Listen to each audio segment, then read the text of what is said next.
토트넘은 11일 오후 9시 30분 한국 시간 영국 울버햄튼의 몰리뉴 스타디움에서 열린 울버햄튼 울브스와 2023에서 2024 시즌 프리미어리그 12라운드 맞대결에서 1대2로 패했다. 승점 3점을 챙긴 울버햄튼은 승점 15점, 4승 3무 5패를 만들면서 12위로 올라섰다. 반면 토트넘은 첼시전에 이어 2연패 나락에 빠지면서 승점 추가에 실패한 채 리그 2위, 승점 26에 머물렀다. 선제골은 토트넘이 터뜨렸다. 전반 3분 오른쪽 측면을 흔든 쿠루셉스키가 뒤로 돌아 들어가는 포로에게 패스했고 포로는 낮고 빠른 크로스를 날렸다. 존슨이 실수 없이 마무리했다. 울버햄튼이 경기를 원점으로 돌렸다. 후반 45분 왼쪽 측면에서 쿠냐가 넘긴 패스를 파블로 사라비아가 완벽한 터치로 박스 안에서 잡아낸 후 정교한 슈팅으로 골망을 갈랐다. 후반 추가 시간 6분이 주어졌다. 여기서 울버햄튼의 극적인 역전골이 터졌다. 오른쪽 측면에서 사라비아가 넣어준 패스를 르미나가 슈팅으로 연결하면서 경기를 뒤집었다. 토트넘의 부상자들의 공백이 느껴진 경기. 특히 수비진에서 이탈자가 컸다. 토트넘은 주전 포백 4명 중 3명, 크리스티안 로메로 퇴장 징계, 미키 반더벤 부상, 데스티니 우독이 퇴장 징계로 나서지 못했다. 이 경기는 결국 수준 이하라 평가받는 에릭 다이어와 벤 데이비스가 중앙 수비진을 형성했다. 여기에 토트넘은 이번 시즌 보여준 모습과 달리 상당히 수동적으로 경기에 나섰다. 점유율은 높았으나 주로 후방에서 볼을 돌릴 때 비율이 높았다. 센터백서 제대로 공이 돌지 않은 것이 공격 전개에도 악영향을 끼쳤다고 봐도 무방할 정도였다. 2연패 직후 인터뷰서 토트넘의 엔지 포스테코글루 감독은 선수들이 경기에 임하던 자세에 대해 불만을 나타냈다. 그는 실망스럽다. 막판에 골을 허용한 것이 부끄럽다라면서 마지막에 페이스가 떨어져서 울버햄튼에게 찬스를 계속 내줬다고 입을 열었다. 앞서 9명이 뛴 첼시전서도 공격적으로 나서다 1대4로 패배한 포스테코글루 감독은 자신은 수비 축구랑은 거리가 멀다고 천명한 바 있다. 특히 그는 왜 라인을 내리지 않았냐? 파워킹 더 버스. 라는 질문에 나는 축구 감독이지 버스 기사가 아니다고 답하기도 했다. 그 스탠스를 이어갔지만 다시 한번 패배한 포스테코글루 감독은 우리 팀 선수들이 최선을 다한 것은 분명하다. 선제골은 좋았지만 그 뒤로 선수들이 수동적으로 경기에 임했다. 후반전은 조금 나아졌지만 그런 스탠스면 좋은 결과를 얻기 힘들다라고 지적했다. 단 2연패 직후 포스테코글루 감독의 전술도 문제가 크다는 지적이 많다. 애시당초 데이비스와 다이어를 센터백으로 쓰면서 라인을 올리는 순간 실점은 피할 수 없는 세금과도 같다는 것이다. 영국 토크 스포츠의 로리 제닝스는 토트넘의 2연패 배경에는 포스테코글루 감독의 무리한 공격 축구도 있다고 주장했다. 그는 내 생각에 포스테코글루 감독의 전술은 팀에 큰 부담으로 작용하고 있다고 주장했다. 이 매체는 제대로 된 수비진이 없는 상황서 라인을 지나치게 높게 올리는 것은 토트넘에게 큰 부담이 된다. 울버햄튼전 토트넘의 문제는 공격 전술 때문이다. 너무 이상적으로만 경기에 나섰다고 혹평했다. 손흥민이 토트넘 호스퍼의 레전드 길을 걷고 있는 가운데 소울메이트는 우승 트로피를 차지할 수 있을까? 축구 콘텐츠 제작 소스코어 90은 12일 토트넘의 2019년 유럽 축구연맹 UEFA 챔피언스 리그 UCL 결승전 멤버 라인업을 언급하면서 다들 어디 간다 라고 조명했다. 토트넘은 2018-19 시즌 UCL 결승전에 올라 리버풀과 대결을 펼쳤다. 당시 손흥민, 해리 케인, 델레 알리, 크리스티안 에릭센, 해리 윙크스, 무사 시소코, 데니 로즈, 얀 베르통은 토비 알더베이럴트, 키에런 트리피어, 슈고 요리스가 선발 명단을 꾸렸다. 손흥민만 남고 다 떠났다. 요리스가 있지만 전력외로 분류돼 새로운 행선지를 찾고 있어 전력이라고 보기 힘들다.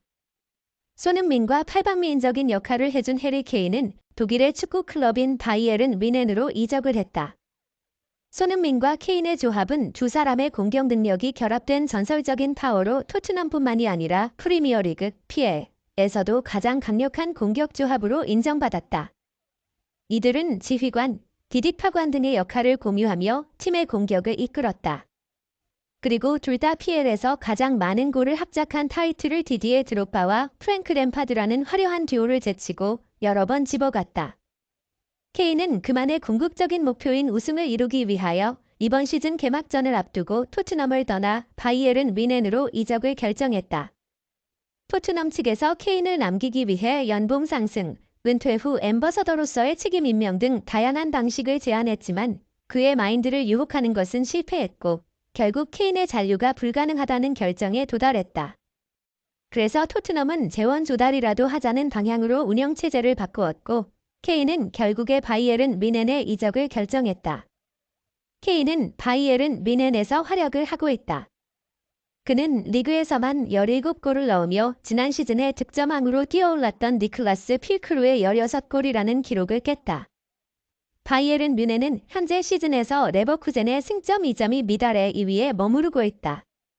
그래서 케인이 바라던 우승 트로피를 얻을 수 있게 될지 여부는 미지수이다. 토트넘에 홀로 남게 된 손흥민은 지금까지 지속적으로 레전드의 길을 걷고 있다. 이번 시즌 손흥민의 존재감과 역할이 더욱 커진 상황입니다. 손흥민은 이번 시즌부터 토트넘의 주장 완장을 받은 후 그라운드 안팎에서 높은 리더십을 보여주고 있다. 손흥민은 개막전 이전에 부주장인 제임스 매디슨에게 문자를 보내 원정 팬들 앞에서 둥글게 모여 우리 팀의 일원이라는 존재감을 느낄 수 있게 해달라고 제안한 것으로 전해졌다. 이에 대해서 제임스 매디슨은 손흥민은 팬들 앞에서 대화했고 엠민들이 움직일 수 있도록 인도했다고 감탄했다. 그래서 손흥민은 지속적으로 응원해준 원정 팬들에게 선수들을 데려와 배려의 표시로 인사를 건네며 캡틴으로서의 품격을 보여주고 있다. 손흥민 이외에 버질 반 다이크, 케빈 더 브라위너, 마르틴 웨데가르드, 브루노 페르난데스가 이번 시즌의 EPL 최고 주장 탑 5에 선정되기도 했다.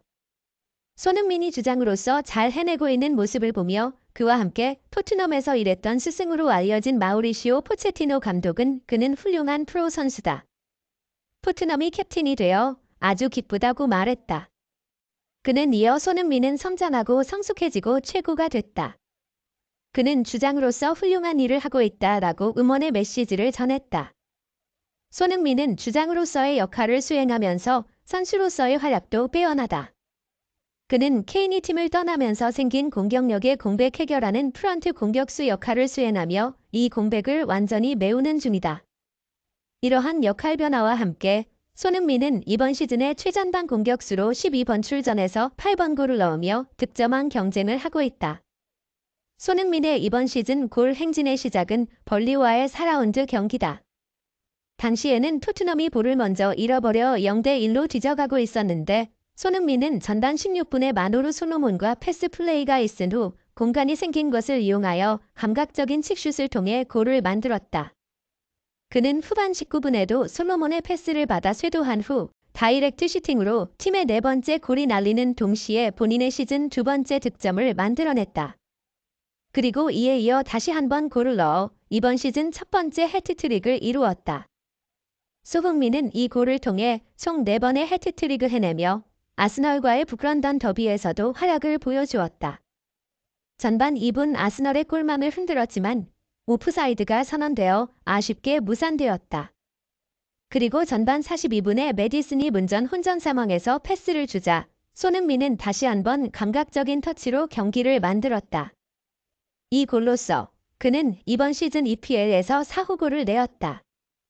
이 골은 토트넘에서 9월에 선정되는 이달의 골로 뽑혔다. 하지만 손흥민의 득점포 열기는 멈추지 않았다. 후반 10분에 매디슨이 조르지뉴의 볼을 빼앗은 후 돌카하여 역습에 나섰다. 그가 패스를 준 것을 손흥민이 받아 골키퍼와 1대1 대결에서 또다시 골을 뽑아냈다. 이 골로써 그는 EPL에서 5호 골을 만들 수 있었다. 그리고 이로 인해 손흥민은 아스널과의 멀티골을 통해 토트넘 유니폼을 입고 통산 150골을 기록하는 기념비적인 순간을 맞았다. 그 뒤에 손흥민은 9월에만 6골을 넣는 환상적인 성적을 보여줘 EPL 이달의 선수상을 받게 되었다.